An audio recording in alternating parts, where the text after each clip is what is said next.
This is the Smart Girl's Guide to Real Estate with Jami Hearn, your invitation to start building wealth on your terms. From first deals to big empires, this podcast will help smart girls invest smarter. Welcome to the very first episode of the Smart Girl's Guide to Real Estate. I'm your guest host, Shann Vander Leek, and I have the honor of kicking things off by speaking with the woman who created this podcast, Jami Hearn. Jami is a no BS real estate investor, intentional wealth builder, and now the voice behind this podcast. She's making real estate education bold, approachable, and totally doable. If you ever wanted to learn how to build cash flow, equity, and generational wealth on your terms, this is the place for you. Welcome, Jami.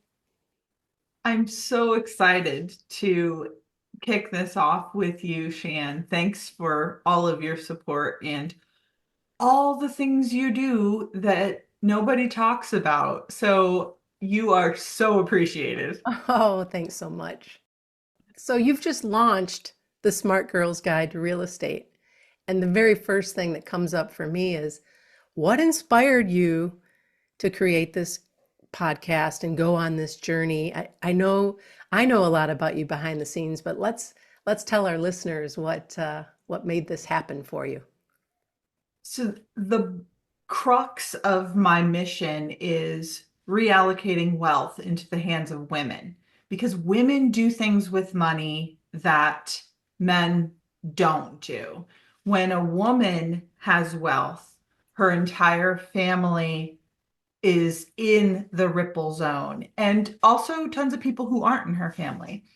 And that's not disparaging about men. It's just a statistic that women create a bigger impact with wealth than men do. So I want to see women have the power to do that without having to apologize to anyone, having to shrink at all, or having fear that they're not worthy of that. So that's a little bit of my soapbox. Oh my gosh, I love that so much. And I also love that your show isn't the typical buttoned up money talk. It's going to be more fun and rebellious and approachable. And I'm wondering how you landed on that unique blend of real estate education and attitude. Well, I'm a little bit of a pot stirrer, so it kind of comes naturally to me. I Most people who have been in my orbit for a little while know that I was a real estate attorney for decades. And the real situation was that I was tired of showing up at closings and handing out checks with 5 and 6 figures to all the old dudes at the table and leaving with $500. Right? So the disparity in the distribution of funds was staggering to me. And I was like, all right, we have to shift things. Yeah. So I have started to embark on a real estate investing career. And I want to take all of my cool friends with me. I want women to be able to do this too. And it's accessible and available. You just have to find the right niche and find the right people to do this with. Right on. And you created this podcast for smart women who want to invest on their own terms. Who do you hope is going to listen in, and what do you want them to walk away from after each episode? I want any woman who knows that there's more, who knows that she has the capacity to do more. And even if you have some doubt around that, we're going to have a whole mindset process and conversation and support to enable you to find your own internal value and worth to step into this really amazing world of real estate.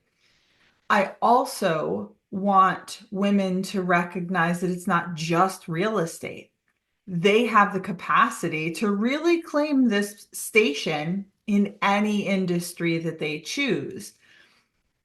One woman actually said to me when she saw the title, She said, "Ooh, does that include me?" And I said, "Absolutely." So I want women to start claiming their value, their intellect, and their capacity to generate stupid money if that's what they want. Here, here. As a veteran real estate investor, I'm sure you've seen it all.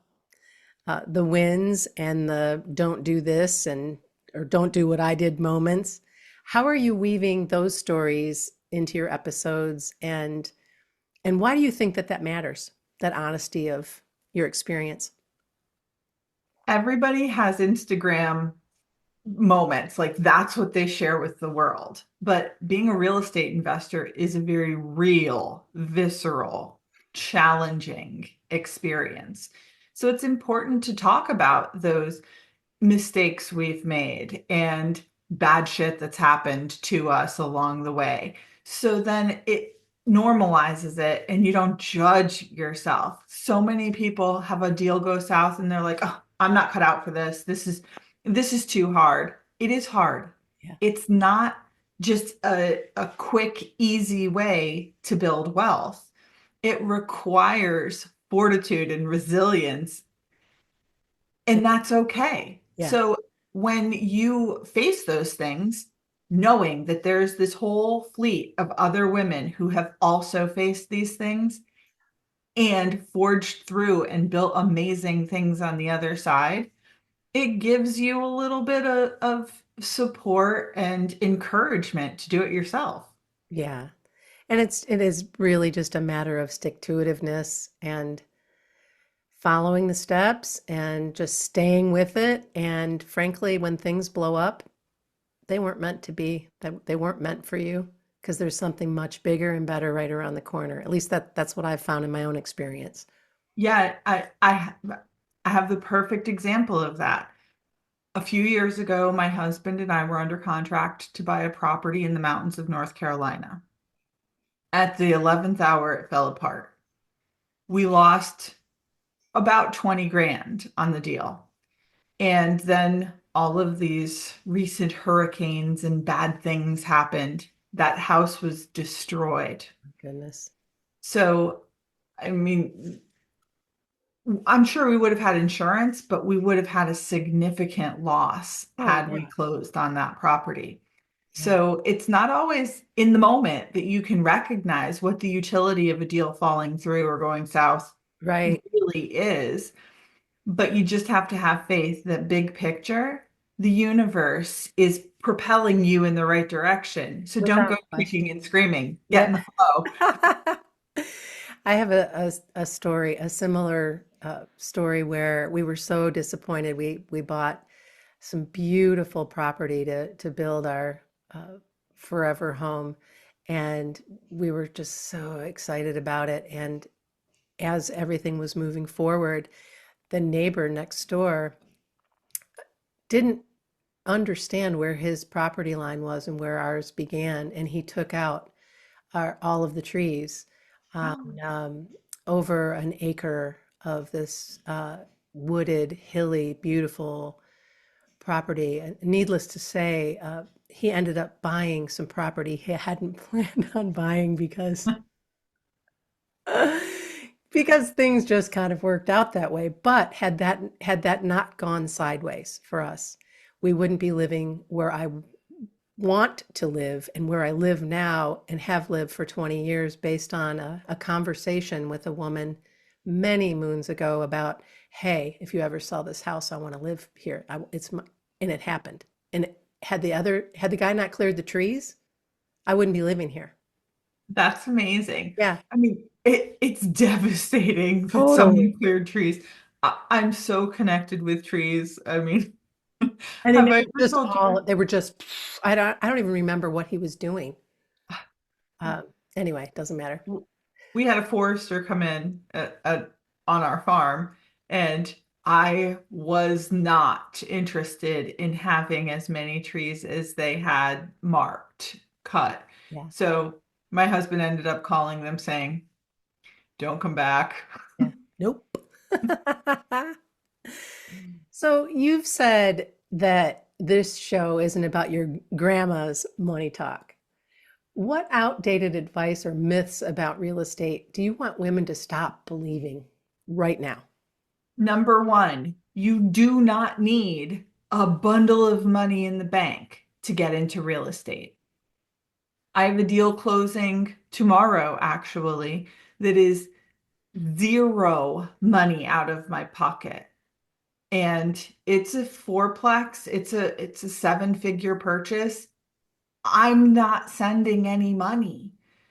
These deals and approaches to getting involved in investing are abounding. So that's the most important one that I want people to understand. You do not need a huge capital reserve to get involved in real estate. And number two, we've all been programmed. Money doesn't grow on trees. You have to work hard for money. I mean, all of those traditional depression era kind of thinking programs.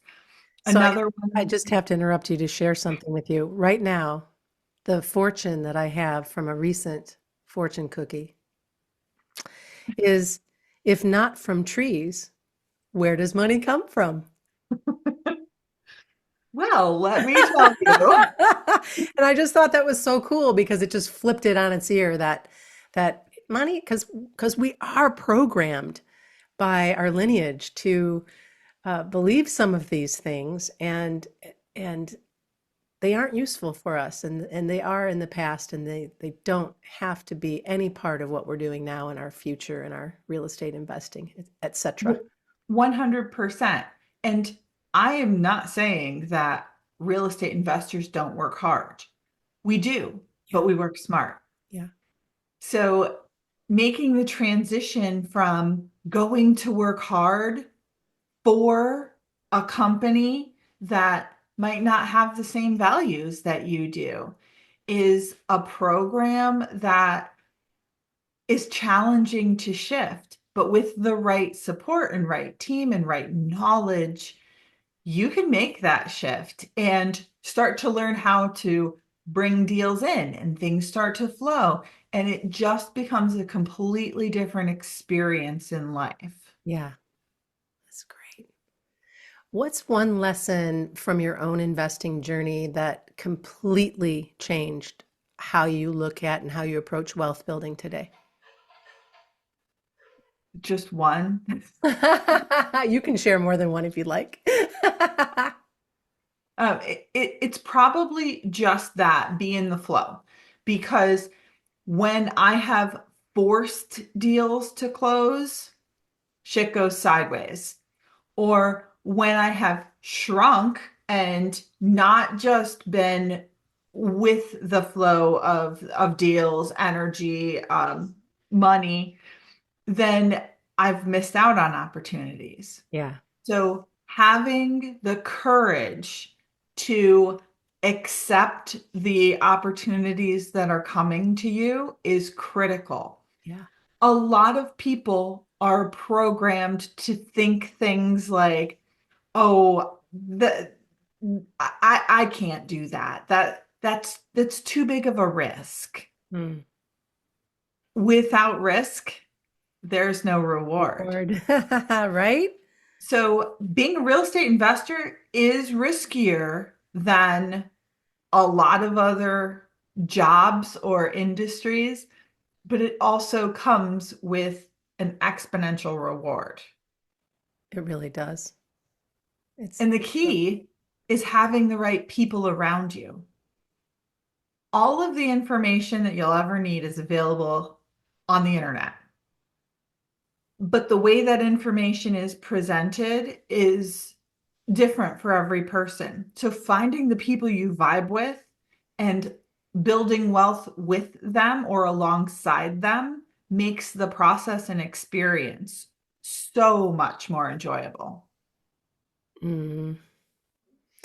You promise some hilarious don't do what I did stories as a part of this podcast and as a part of your conversations with others who are wealth building with real estate. Can you share one of those moments that turned into a huge learning opportunity for you? Sure. And everyone has them. Anyone who's been investing in real estate who tells you, oh, I don't have any real good stories, they are either being coy or being overly humble because they do. Yeah. So this one house I got under contract and it was a duplex. I only went in one side. Oh, I did not go in the other side. I did not send anyone in the other side. Now, I invest out of town in addition to locally. So there are certain circumstances when I'm not going to be able to get to the property to look at it myself. Always get an inspector or someone in the area to be boots on the ground because it always looks different in pictures than it does in real life. So this particular duplex, I only went in one side. It was beautiful. It was like a grand staircase with this beautiful woodwork and the kind of wallpaper that has like velvet in the inlaid in the wallpaper. It was so well maintained. And I don't really have a good reason why I didn't go in the other side. Then I closed on it and I went in the other side. oh, It didn't even have a kitchen. oh no. And it was the entire inside was painted black. What? Oh no. So I was a little upset with myself for not going in that side previously because I definitely would have negotiated that price down. No doubt. It Oh is my what it gosh, is. that would be so shocking. Well, right, because I went in, I was like, I I thought there'd be a sink, like and the whole thing was black. I was like, oh boy.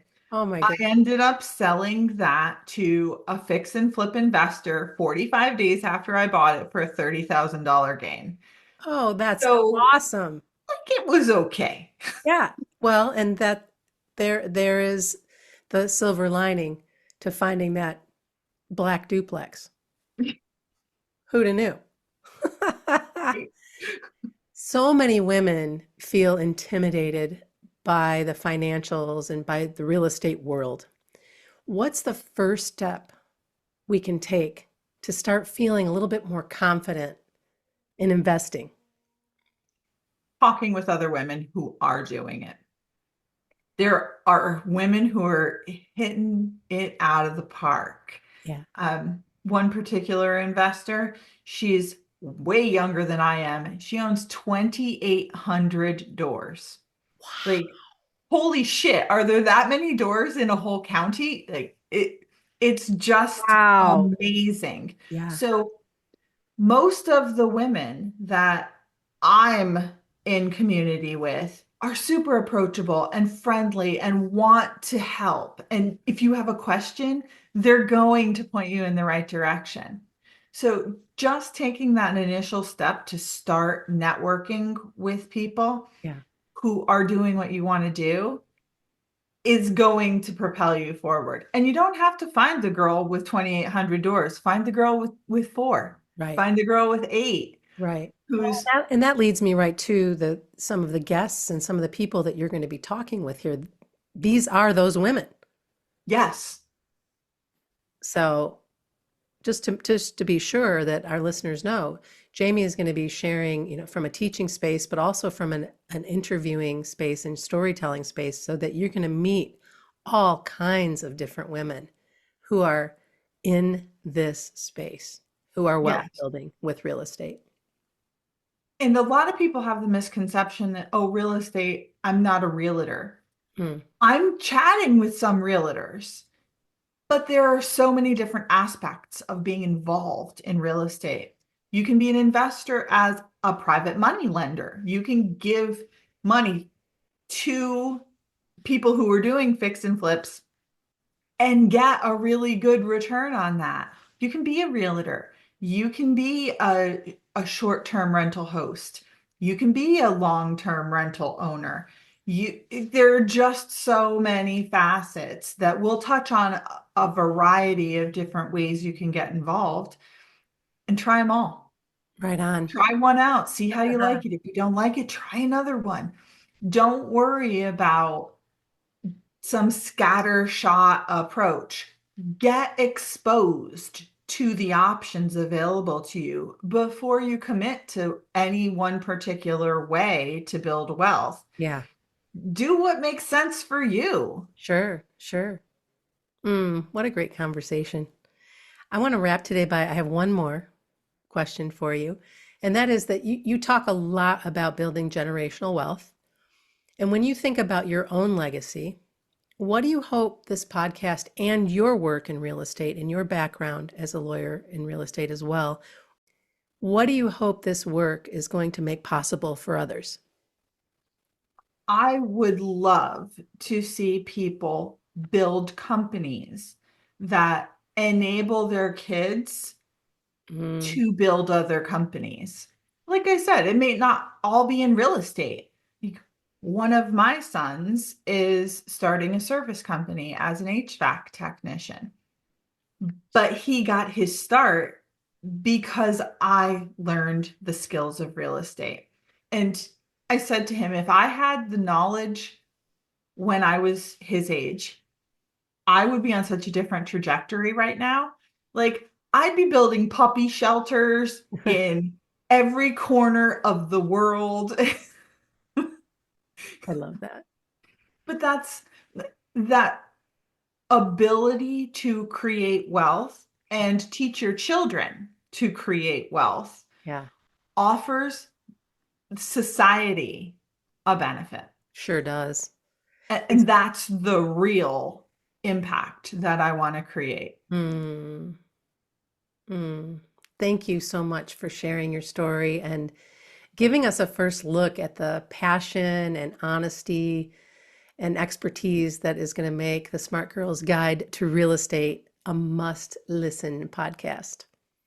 I really love that every episode is designed to help your listeners, I will be listening, learn to just dig in, laugh, just update their financial gain, and just be in this space of, oh my gosh, I didn't know that was possible. I didn't know that Yes. was possible. I didn't know that was possible. Uh, it's really going to be a great show. And thank you for letting me kick off this show with you. It's been an absolute pleasure. Thanks for asking me all of these questions and engaging in conversation. And that's really what I want to share with everybody. Get into a conversation, learn new aspects, learn new approaches. And every conversation that I bring to the listeners, I learn stuff too. Sure. So it is a continual learning process. Yeah, it is. And it can be fun. Absolutely. If it's not fun, I'm not interested. Right? Me either. Me either. If you loved this conversation, be sure to follow, rate, and review the Smart Girls Guide to Real Estate wherever you get your podcasts. This has been so much fun. We hope you come back and listen in some more. Thanks again, Jami. Thanks, Shann. Thanks for listening to the Smart Girls Guide to Real Estate. If you loved today's episode, be sure to follow, rate, and share it with another smart girl who's ready to build generational wealth.